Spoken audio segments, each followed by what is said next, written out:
the Lizzy takeover.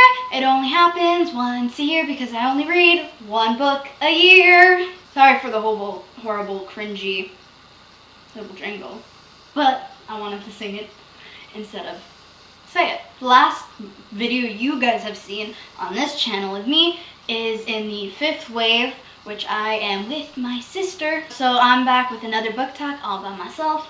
Like this video.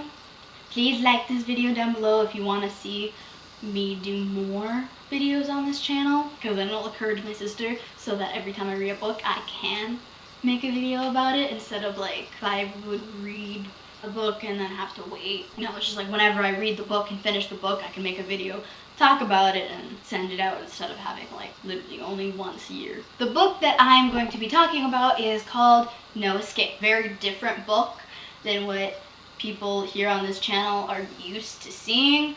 It's a very different book for me to be reading.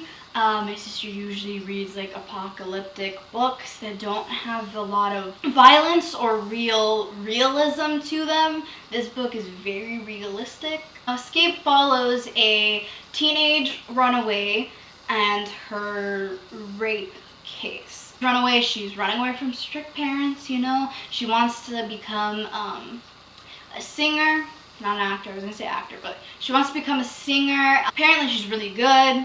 Obviously I can't hear it because I'm reading it.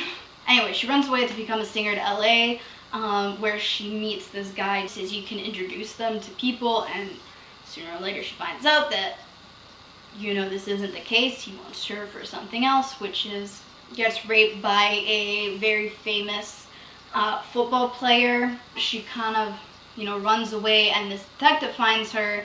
She tells her the story and what happened, and the detective is trying to get to the bottom of it, you know, getting to the bottom of the story, what actually happened, what didn't happen, what people are saying happened, you know, all that fun stuff. And it turns out that it is a lot bigger than she thought it was. It's a lot more than what she bargained for. Yeah, she uncovers a lot of things about this organization. It's not just one like little rape case. It's like a huge operation that people are behind and doing, and that is going to be the end of like, now you can read it, or you can, if you're like me and you like spoilers and that gets you more interested to reading it, you can continue watching it.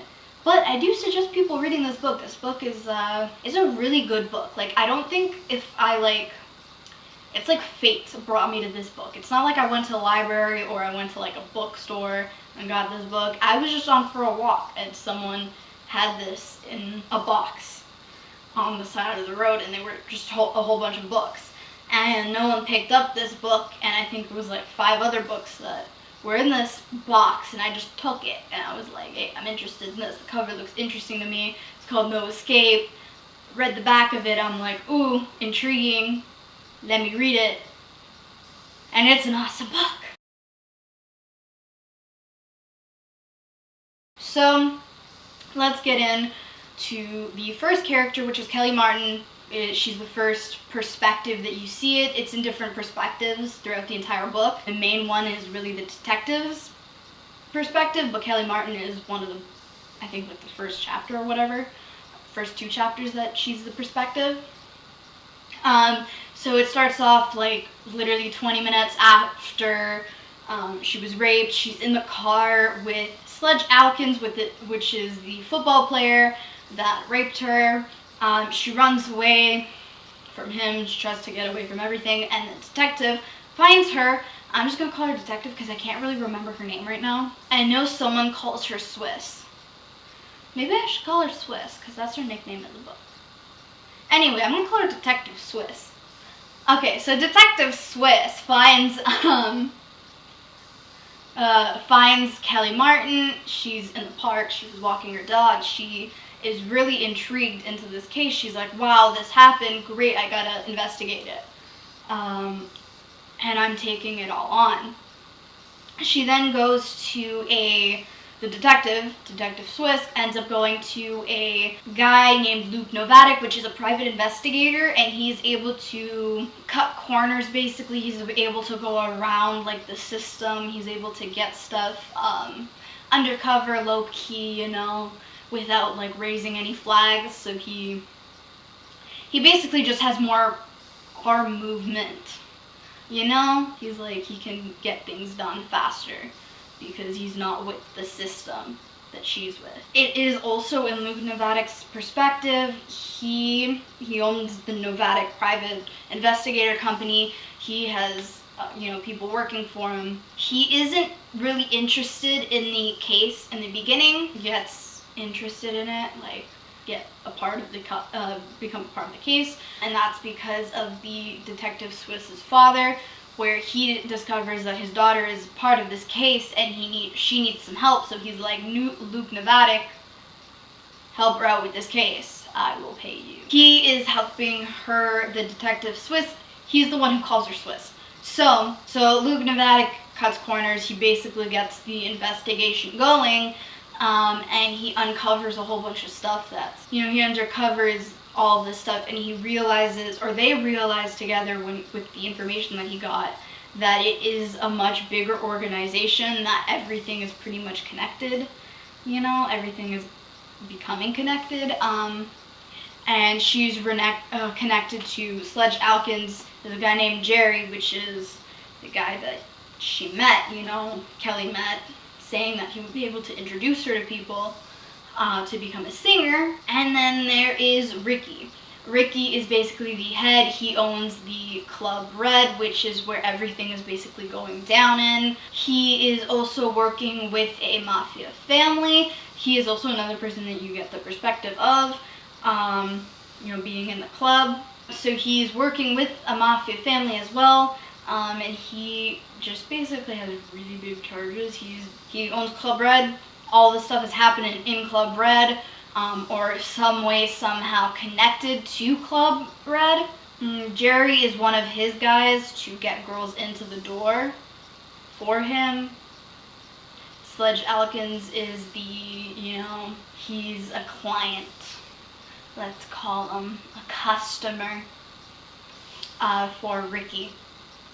And he's a high-profile customer, so in order to get a club, like, ratings going up, to get a lot of people into the club, you want, like, famous people going to your club. You want it known that the famous people are going into this club, so then other people try getting into this club to try and see or meet, you know, the famous people. Meanwhile, you have some icky, dark, ugly-ass stuff happening behind the scene. Her father, which is a very important subplot into the book.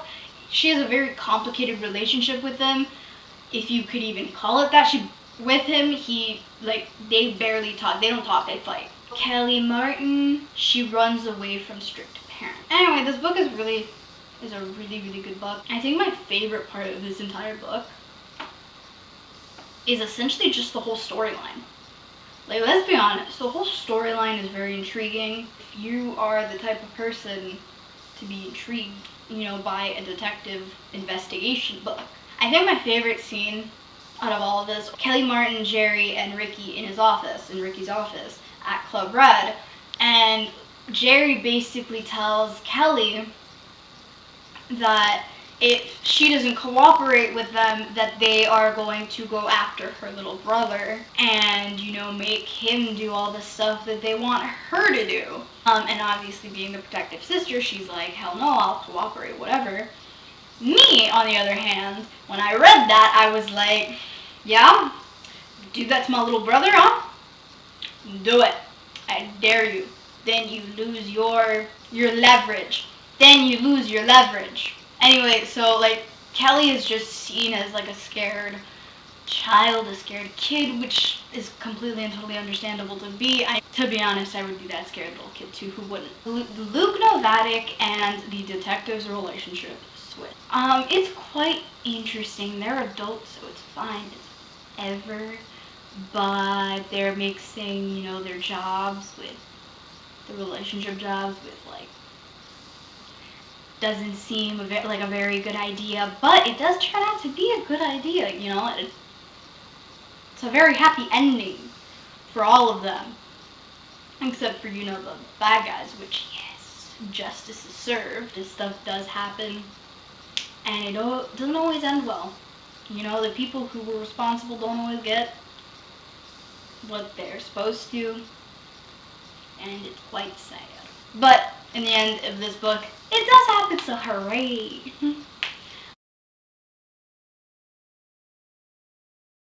Sex trafficking, money laundering, there's a family mafia, there is Club Red, a nightclub. Ooh, the saddest moments in the book.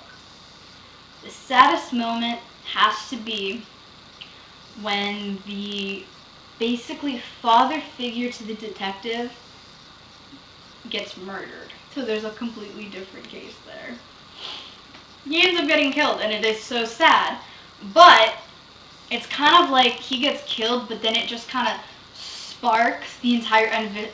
Like, there was kind of already a spark there, but it just turned it into a fire for, like, the detective to get this done, to, like, punish the people who needed to be punished, who was responsible for the stuff that happened to Kelly, but also the stuff that happened to, you know, her father figure, which I think is named Ed. I think his name's E.D.